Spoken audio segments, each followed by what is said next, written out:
সহস্র অর্জুন, আজ এই শিব ধনুক দ্বারা আমি তোর সর্বনাশ করব।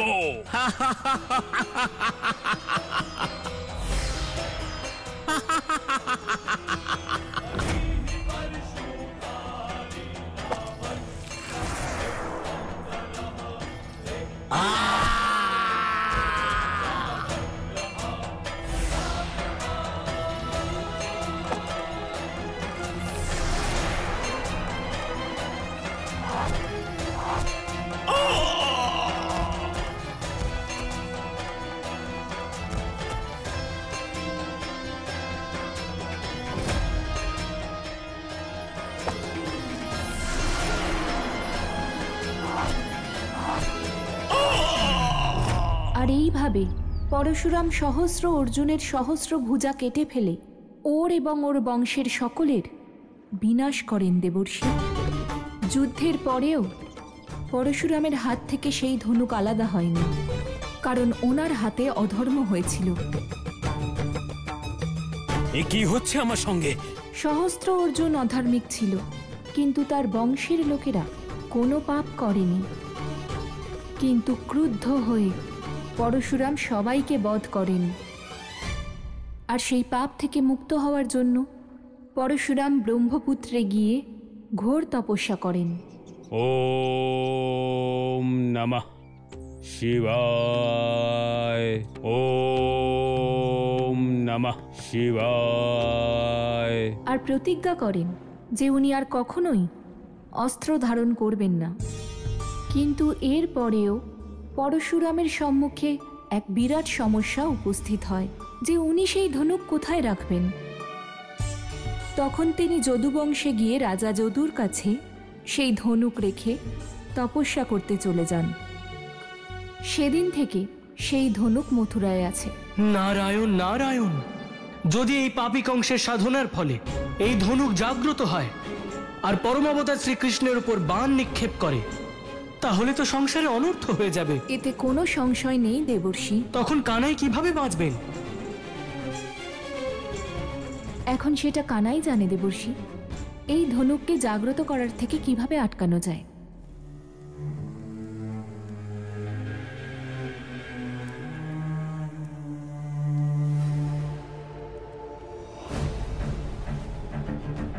হে শিব ধনুক, আপনার শক্তি আর আপনার তেজকে ভগবান কংসের প্রণাম। আমি এই সত্যকে জানি যে আপনার থেকে নিক্ষেপিত বাণ কখনো নিষ্ফল হয় না। আপনার সম্মুখীন না বিষ্ণু হতে পারে না ব্রহ্মা। আপনার দ্বারাই পরম অবতার শ্রীকৃষ্ণের বিনাশ হবে।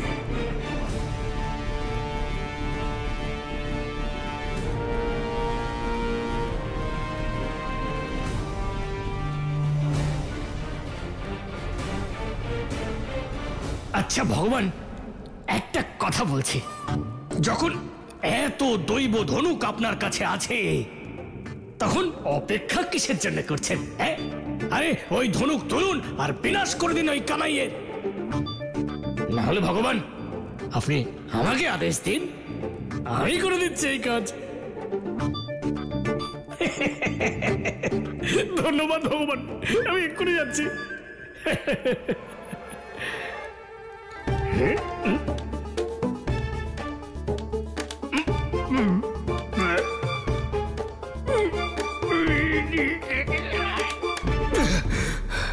এটা কোনো সাধারণ ধনুক নয় মূর্খ, স্বয়ং মহাদেবের ধনুক, যাকে জাগ্রত করার জন্য আগে সাধনা করতে হয়।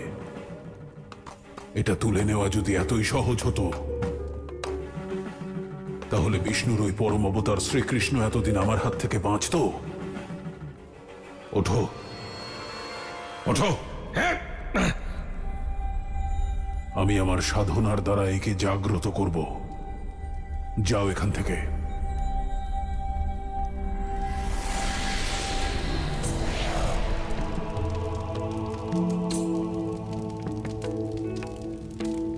ওম নমঃ শিবায়, ওম নমঃ শিবায়। মামা, কোথায় তুমি মামা? কোথায় আপনি? আপনার কাছে প্রশ্ন আছে, বেরিয়ে আসুন। আরে কি হয়েছে? ভগবানের দুজন প্রিয় ভাগ্নে ভগবানের সঙ্গে দেখা করার জন্য এত উতলা হয়ে উঠেছে। আমি শুনলাম যে তোমরা নগর ঘুরতে গিয়েছিলে, ওরা কিছু বলেছে নাকি? হ্যাঁ, তোমার ভগবান বিশ্বাসঘাতকতা করেছে, আমাদের সঙ্গে ছলনা করার চেষ্টা করেছে। কি যে বলো না, ছলনা আর ভগবান এমনটা হতেই পারে না, তাও নিজের প্রিয় ভাগ্নেদের সঙ্গে। এমন ভাবনা তো ভগবান ভাবতেও পারেন না। কিন্তু কাজে করতে পারেন। আরে কি করলেন উনি আবার? নিজের গজকে মদিরা পান করিয়ে পাঠিয়েছিলেন আমাদের বিনাশ করার জন্য। না না না, মিথ্যে মিথ্যে মিথ্যে, এটাই সব মিথ্যে। আরে ওই গজরাজ উন্মাদ হয়ে গিয়েছিল, ভগবান আমাকে আদেশ দিয়েছিলেন যাও গিয়ে আটকাও ওকে, কিন্তু তার আগে ভগবানের প্রিয় দুই শক্তিশালী ভাগ্নে ওই গজরাজের দুটো দাঁত ধরে উপড়ে ফেলে দিয়েছে। আমি জিজ্ঞেস করছি কংস মামা কোথায়? আমি কি করে জানবো যে ভগবান কোন ধামে বাস করছেন? কানাই, এই ভদ্রাক্ষ আমাদের বলবে না যে কংস মামা কোথায় আছে, কিন্তু আমার মুগুর জিজ্ঞেস করলে অবশ্যই বলবে। কোথায় কংস? বলো বলো। আরে আরে আরে, আমাকে কেন মারছো? আমায় ক্ষমা করে দাও, ক্ষমা করে দাও বলরাম। ক্ষমা নয়, শাস্তি দেব ভদ্রাক্ষ। দাঁড়াও বলরাম। প্রণাম গুরুদেব। প্রণাম গুরুদেব, আপনি এখানে? এই প্রেত তোমায় কংসের বিষয়ে বলবে না, আমি তোমায় জানাচ্ছি কংসের বিষয়ে। সে এই সময় শিবের সাধনা করছে। শিবের সাধনা? কি উদ্দেশ্যে? ধনুর্যজ্ঞের মাধ্যমে ওই ধনুককে জাগানোর জন্য, যে ধনুকের প্রহারে কেউ বেঁচে থাকে না।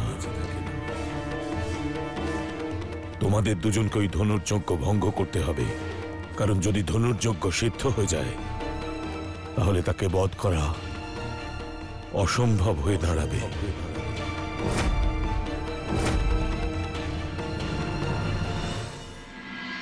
তাকে কোথায় পাবো গুরুদেব? সেই যজ্ঞস্থলের বিষয়ে আমি বলতে পারবো না, কিন্তু এটুকু জেনে রাখো, সে নিশ্চয়ই কোনো শিব মন্দিরের কাছে আছে। তাড়াতাড়ি চল কানাই, আমাদের কাছে সময় নেই। চলো দাদা, তাড়াতাড়ি চলো।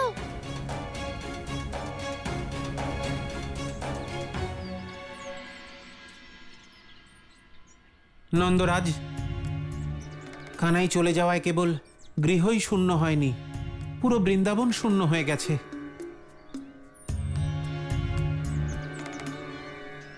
মিত্র, এখন দুঃখে বসে থাকার সময় নয়, বরং শক্তি দিয়ে লড়াই করার সময়। কার বিরুদ্ধে লড়াই করার কথা বলছো মিত্র? কংসের বিরুদ্ধে।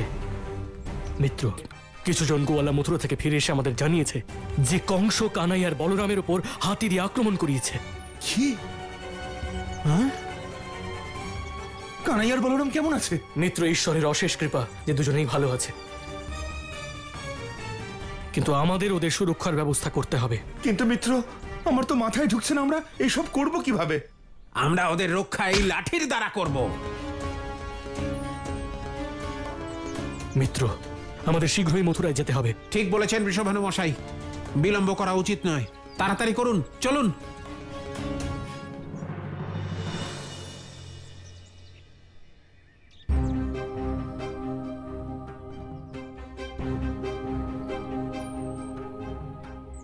কানাই, গুরুদেবের কথা অনুযায়ী ধনুর্যজ্ঞের স্থান তো এখানেই, কিন্তু এখানে না কোনো ধনুক আছে আর না এখানে ধনুর্যজ্ঞ করছে কংস। দাদা, গুরুদেব যখন বলেছেন নিশ্চয়ই ভেবেচিন্তেই বলেছেন। কংস মামা এখানেই কোথাও আছে, আমাদের খুঁজতে হবে দাদা। ঠিক আছে কানাই।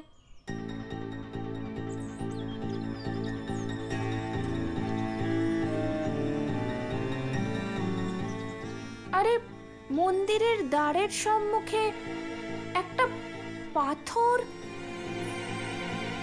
কানাই, কানাই, এই দেখ।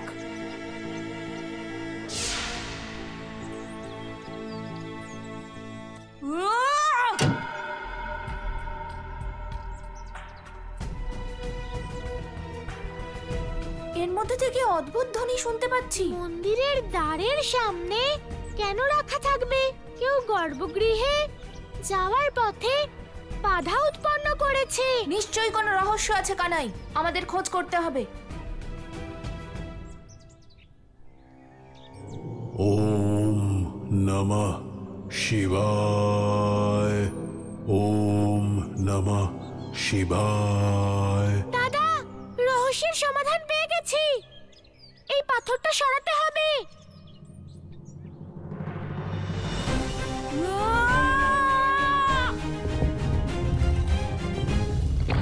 ওম নমঃ শিবায়। কানাই, কানাই, এ তো কংস মামার স্বর। দাদা, আমাদের এর ভিতরে যেতে হবে। চল কানাই। হে প্রভু, আমাদের সন্তানদের রক্ষা করো। কানাই বলরাম ওই হাতের থেকে কেমন আমাদের বাঁচালো বলো? এত বড় আর এরকম পাগল হাতি আমি জীবনে প্রথমবার দেখলাম। কানাই আর বলরাম না থাকলে জানি না আজ কি হতো। তোমরা কি জানো ওই বড় হাতিটার নাম ছিল কুবল্লপীর? ওটাকে কংস পুষেছিল ওই কানাই আর বলরামকে মারবার জন্য। আর হ্যাঁ, ওই পাগল হাতি বলরামকে আঘাত করতে করতে ঘায়েল করে দিয়েছে। আমাদের শীঘ্রই ওদের কাছে পৌঁছতে হবে। কি জানি ওরা কেমন আছে। তুমি চিন্তা করো না মিত্র, আমরা যখন এসে গেছি তখন কানাইদের কিচ্ছু হবে না। সবার আগে আমাদের কোনো সুরক্ষিত জায়গায় আস্তানা গড়তে হবে। ঠিক বলেছেন বৃষভানু মশাই, বিলম্ব করা উচিত নয়। চলুন, তাড়াতাড়ি করুন, চলুন। ওম নমঃ শিবায়। ওম নমঃ শিবায়। ওম নমঃ শিবায়। ওম নমঃ শিবায়। কানাই, এই কংস মামা কি করছে? শিবের সাধনার দ্বারা ওনার শিব ধনুককে জাগ্রত করার চেষ্টা করছে দাদা। তাহলে এখন এখন কংসের এই আসরিক অনুষ্ঠানকে যে কোনো প্রকারেই আটকাতে হবে দাদা। নাহলে যদি এটা জাগ্রত হয়ে যায় তাহলে অনর্থ হয়ে যাবে। কানাই, আমরা কংস মামার ধ্যান ভঙ্গ করার জন্য কি করব? আমাদের এই সাধনা ভঙ্গ করতে হবে দাদা। নমঃ শিবায়। তাহলে ওনাকে আমি এক্ষুনি জাগাচ্ছি। নমঃ শিবায়। কংস মামা, ওম নমঃ চোখ খুলুন কংস মামা। ওম নমঃ শিবায়। ওম নমঃ শিবায়। বন্ধ করুন এই সাধনা। ওম নমঃ কংস মামা, এই ভূগর্ভে তুমি কি করছো? এই সাধনায় কিচ্ছু হবে না মামা। এইসব ব্যর্থ। নিয়তিকে খণ্ডন করা যায় না মামা। মামা, আমরা তোমাকে নিতে এসেছি, ওঠো মামা। ওম নমঃ কংস মামা, নমঃ শিবায়। কানাই, ওনাকে তো কোনোভাবেই জাগানো যাচ্ছে দাদা, না। আমাকে মামার সাধনা ভঙ্গ করার জন্য অন্য কোনো উপায় খুঁজতে হবে। কানাই, এক্ষুনি জাগাচ্ছি আমি।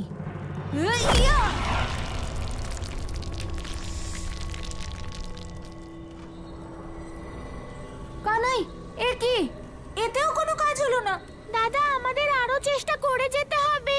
দাঁড়া কানাই। ওম নমঃ শিবায়।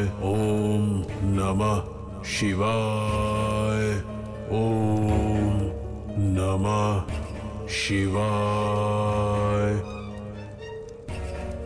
ওম নমঃ শিবায়। কানাই, সব কিছু করে ফেললাম, কিন্তু উনি তো সাড়াই দিচ্ছেন না। দাদা, মামার চোখ খোলাতে হবে। মামা, দেখো তোমার প্রিয় ভাগ্নে এসেছে মামা, যার জন্য তুমি অনেক দিন অপেক্ষা করছিলে, যাকে তুমি নিজের কোলে তুলতে চেয়েছিলে। মামা, ওঠো না মামা। নমঃ শিবায়। ওম নমঃ শিবায়। ওম নমঃ। দাদা, যদি মামা না জাগে তাহলে খুব সমস্যা হবে। হ্যাঁ কানাই, কিন্তু ওনাকে জাগাতে তো হবেই, আর ওনার এই মন্ত্র জপ আটকাতেও হবে। শিবায়। ওম নমঃ শিবায়। ওম নমঃ শিবায়। ওম নমঃ শিবায়। কানাই, আরে একই কানাই, মুখ বন্ধ করার পরেও। দাদা, কংস মামা মন্ত্র জপ নিজের অন্তরাত্মা দিয়ে করছে। আমাদের অন্য কোনো উপায় ভাবতে হবে। নারায়ণ নারায়ণ, এই কি অনর্থ হচ্ছে? এই পাপী কংস নিজের সাধনায় এতটাই মগ্ন যে ওকে জাগানো অসম্ভব হয়ে গেছে। এ তো সেই পরিস্থিতি যা ত্রেতা যুগে মেঘনাদের হয়েছিল, কিন্তু সেই সময় মা লক্ষ্মী তাকে জাগিয়ে ওর সাধনা ভঙ্গ করেছিলেন। কিন্তু প্রভু, এখানে সমস্ত চেষ্টা ব্যর্থ হয়ে গেল। প্রভু, যদি এই পাপী কংসের সাধনা ভঙ্গ না হয় তাহলে ধনুক জাগ্রত হবে আর সংসারে অনর্থ হয়ে যাবে। আপনার চিন্তা অহেতুক নয় দেবর্ষি, কিন্তু সে পরম অবতার শ্রীকৃষ্ণ ত্রিকালদর্শী। ত্রেতা যুগে এই শিব ধনুককেই সে খণ্ডিত করেছিল, তাই এই যুগেও অবশ্যই সে কোনো লীলা করবে। আপনি ব্যাকুল হবেন না দেবর্ষি।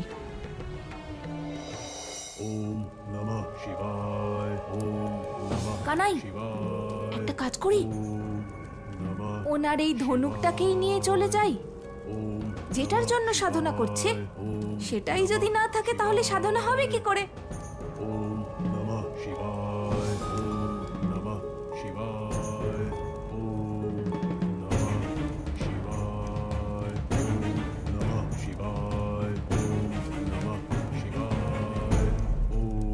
কানাই, এই ধনুকটা তো তুলতেই পারছি না।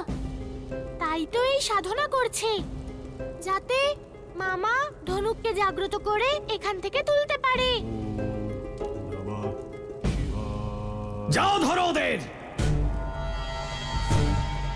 ভদ্রাক্ষ থাকতে ভগবান কংসের সাধনা ভঙ্গ করার প্রয়াস ব্যর্থ। আমি তোমাদের ভবলীলা সাঙ্গ করে দেব।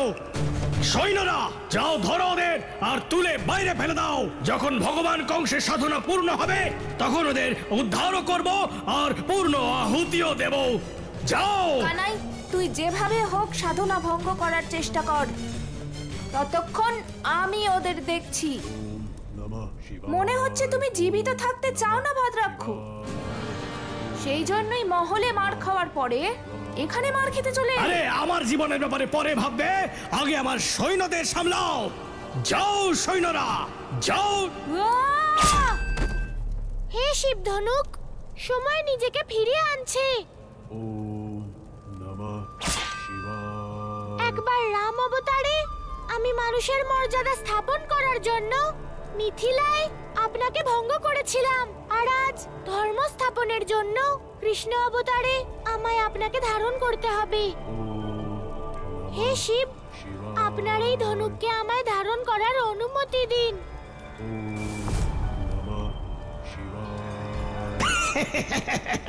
কানাই ধনুক তুলছে।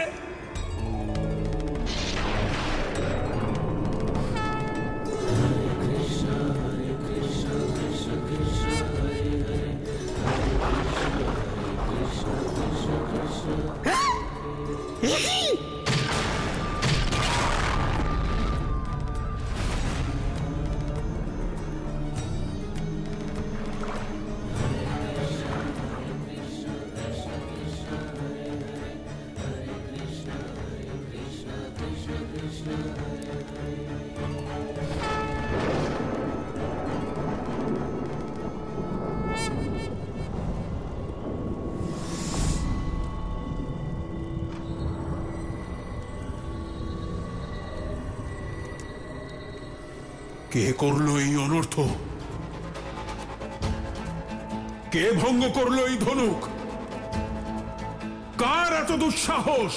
আরে ভগবান, ওই ওই ওই কানাই কানাই কানাই করেছে, কানাই করেছে। মনে রেখো, যে মানুষ এই ধনুকে ছিলা পড়াতে পারবে তারই হাতে তোর মৃত্যু হবে।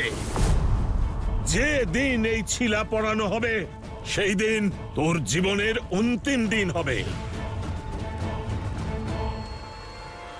প্রভু, কংসবধের পূর্বে মথুরায় গিয়ে আপনি আপনার সকল দায়িত্ব পালন করেছেন। কুব্জা মালিনী কুবল্লপীর তাদের উদ্ধার করবার পর ধনুর্ভঙ্গ পর্যন্ত। এখন শুধু একটি মাত্র কাজই বাকি, কংস বধ। দুদিন পরের তিথি হলো অমাবস্যা, আর অমাবস্যার দিন মধ্যপ্রহরে গ্রহ নক্ষত্রের অবস্থান অনুযায়ী কংসের মতো আসরিক শক্তির বিনাশের যোগ আছে। প্রভু, এ হলো স্পষ্ট সংকেত কংসবধের। এই সংকেত এবার সত্য হবে গুরুদেব। আমি কংসের বধ অমাবস্যাতেই করব। কিন্তু গুরুদেব, এই কাজের আগে আমি আমার মা বাবার সঙ্গে দেখা করতে চাই, ওনাদের আশীর্বাদ পেতে চাই। কিন্তু সেক্ষেত্রে একটু সমস্যা আছে। কিন্তু কি গুরুদেব? আপনার মা দেবকী প্রতিজ্ঞা করেছেন যে তার পুত্র কংসের মতন পাপীকে বধ করবার পরেই কারাগারে প্রবেশ করবে। মায়ের ইচ্ছে অবশ্যই পূরণ হবে গুরুদেব। এখন আমি কংসবধের পরেই ওনার সম্মুখে যাব গুরুদেব। কানাই, কানাই, ধনুক ভঙ্গ করার পরে তো কংস পাগলের মতো হয়ে গেছে। ওর অবস্থা দেখে খুব মনোরঞ্জন হচ্ছিল। আর জানিস, তখন থেকেই ওর সৈন্যরা আমাদের খুঁজছে। গুরুদেব গর্গাচার্য, বালকেরা মহারাজের আদেশে ধনুক ভঙ্গ করার অপরাধে আমি তোমাদেরকে বন্দী করার জন্য এসেছি। চুপচাপ আমার সাথে চলো। তুমি কতটা নির্লজ্জ ভদ্রাক্ষ! বারবার একই ভুল করছো। যজ্ঞস্থলে আমাদের আটকাতে চলে এলে, আর এখানে আবার বন্দি করতে এসেছো। না না না না না, আরে এইটুকুই তো ব্যাপার। তোমাদের দুজনকে মহারাজ রাজপ্রাসাদে ডেকে পাঠিয়েছেন ভগবান কংসের আদেশ, এইটুকু ব্যাপার, তাই না? চলো দাদা, এখন সময় হয়ে গেছে মামার সঙ্গে সামনাসামনি কথা বলার।